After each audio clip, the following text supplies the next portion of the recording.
Monsieur le secrétaire général, Monsieur le président Yang, distingués chefs d'État et de gouvernement, Mesdames et Messieurs les délégués, je me tiens devant vous aujourd'hui au nom de son Excellence le Général de corps d'armée Mamadi Doumbouya, président de la République de Guinée, avec l'honneur et la responsabilité de représenter une nation engagée dans une refondation historique. Nous sommes ici pour affirmer notre détermination à redéfinir notre avenir, un avenir fondé sur la paix, la justice et la dignité pour tous. Aujourd'hui, 28 septembre 2024, 3 dates, 3 événements, 3 moments qui incarnent l'esprit de résilience et de liberté de notre peuple.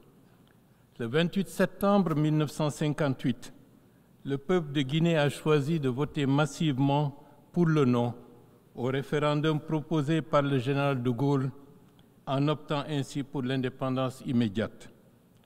Le 28 septembre 2009, ce même peuple a réclamé, au prix d'un lourd tribut, sa pleine jouissance de la liberté, de la démocratie et de la dignité. Aujourd'hui, le 28 septembre 2024, en ce jour symbolique pour la nation guinéenne, nous nous tenons devant cette auguste assemblée pour renouveler notre engagement en toute liberté envers ces dynamiques pour forger un avenir fondé sur la paix, la justice et la dignité. En cette heure de grande turbulence mondiale, marquée par des conflits, des inégalités grandissantes et une crise climatique qui menace l'existence de l'humanité, il est impératif que nous soyons audacieux dans nos actions et unis dans notre vision. C'est avec cette conviction que je m'adresse à vous.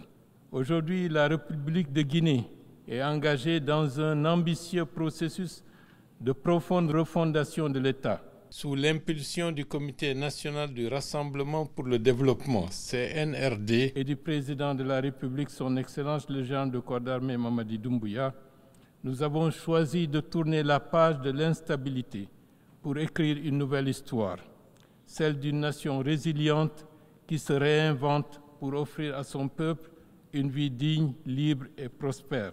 La Guinée aspire à devenir un modèle de résilience et de renouveau en Afrique, prouvant que même face à l'adversité, une transformation positive est possible.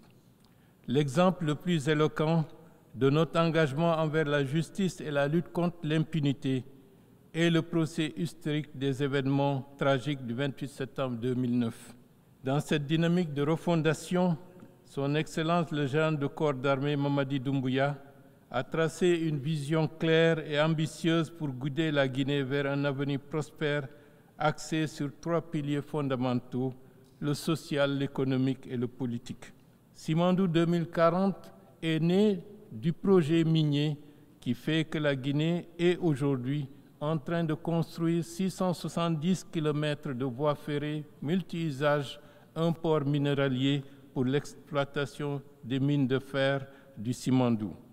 Ce projet 2040 incarne bien plus qu'un simple projet minier. C'est un modèle de transformation globale pour la Guinée qui ambitionne de bâtir autour de ce projet un véritable programme sociétal et environnemental où l'homme et son environnement coexistent en harmonie. Contrairement à d'autres situations dans d'autres pays qui ont été victimes de la malédiction des ressources naturelles, nous tentons de refuser de suivre cette voie. Nous avons su tirer les leçons du passé et nous nous engageons à faire de Simandou un levier de prospérité partagée, de stabilité et de croissance durable. Mesdames et Messieurs, dans ce processus de refondation, nous puisons notre inspiration dans l'histoire riche et diversifiée de notre pays, une histoire marquée par des valeurs ancestrales de justice, de solidarité et de respect de la dignité humaine. Je rappelle que l'essentiel des empires qui ont existé en Afrique de l'Ouest ont eu leur base dans notre pays, qu'est la République de Guinée actuellement.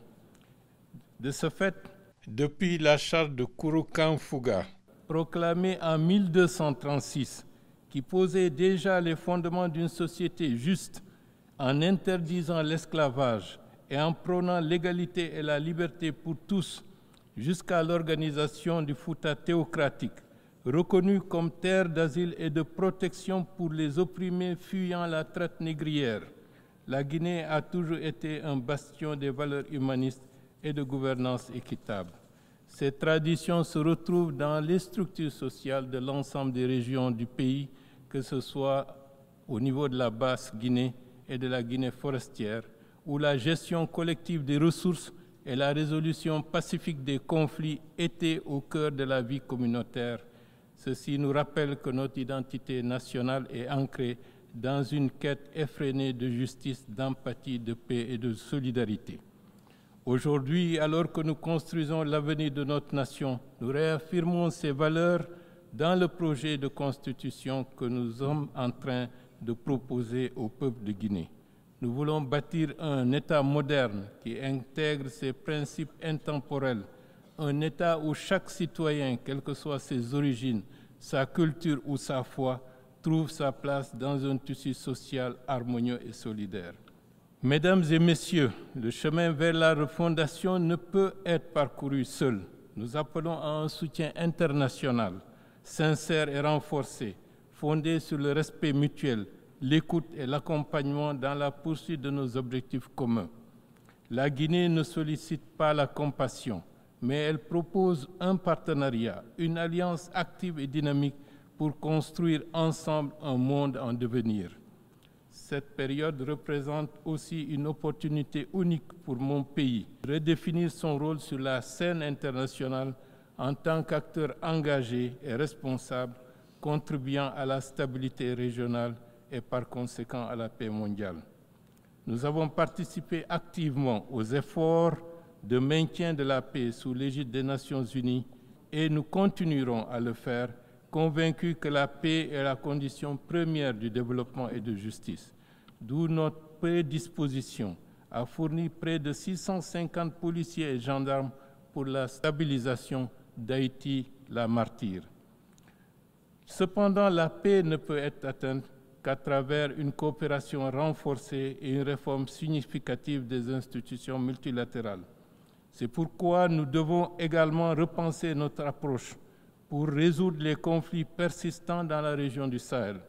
Il est temps de dépasser les réponses exclusivement militaires et meurtrières et de promouvoir une stratégie intégrée qui combine le développement économique, le renforcement des institutions, une coopération régionale renforcée.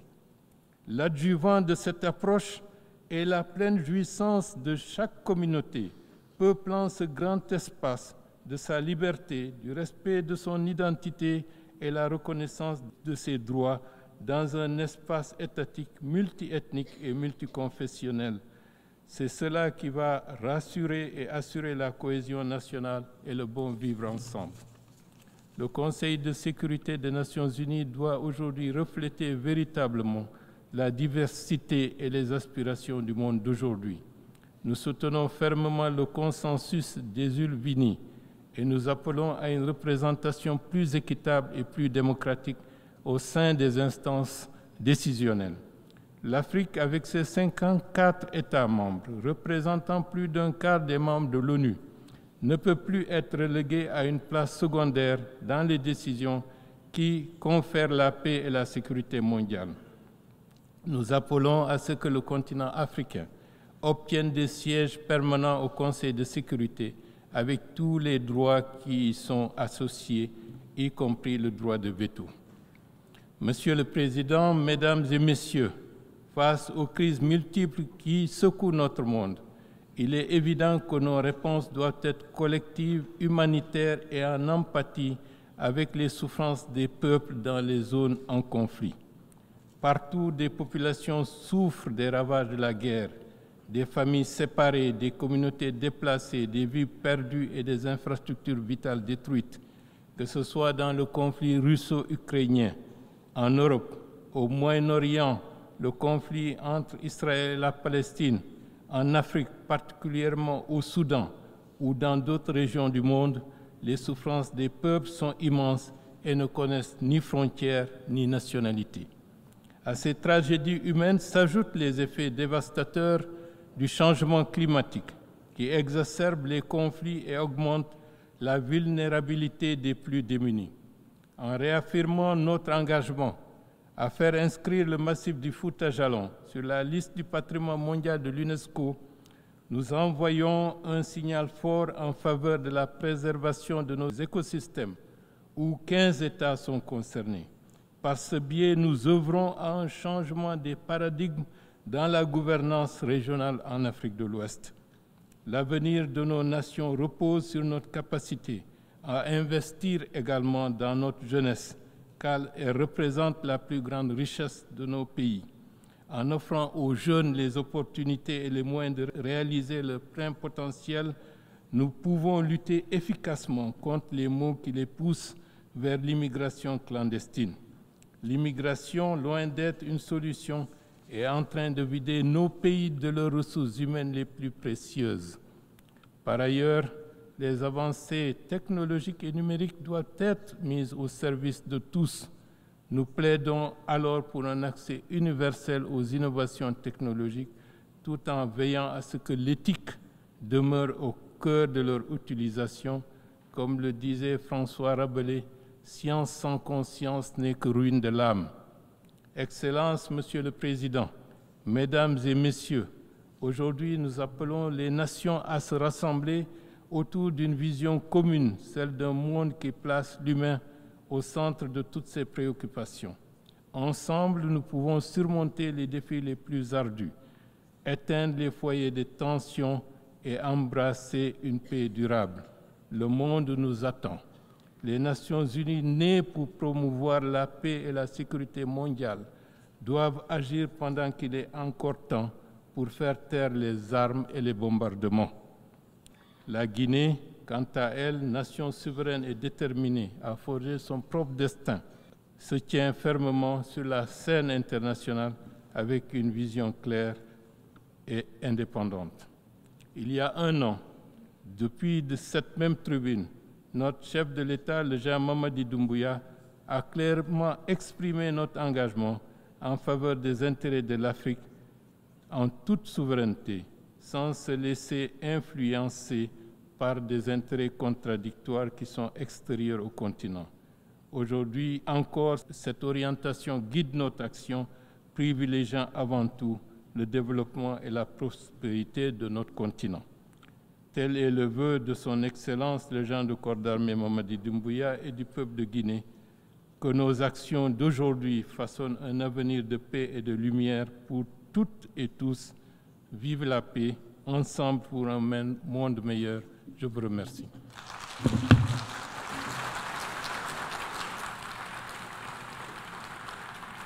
On behalf of the Assembly, I wish to thank the Prime Minister, Head of Government of the Republic of Guinea,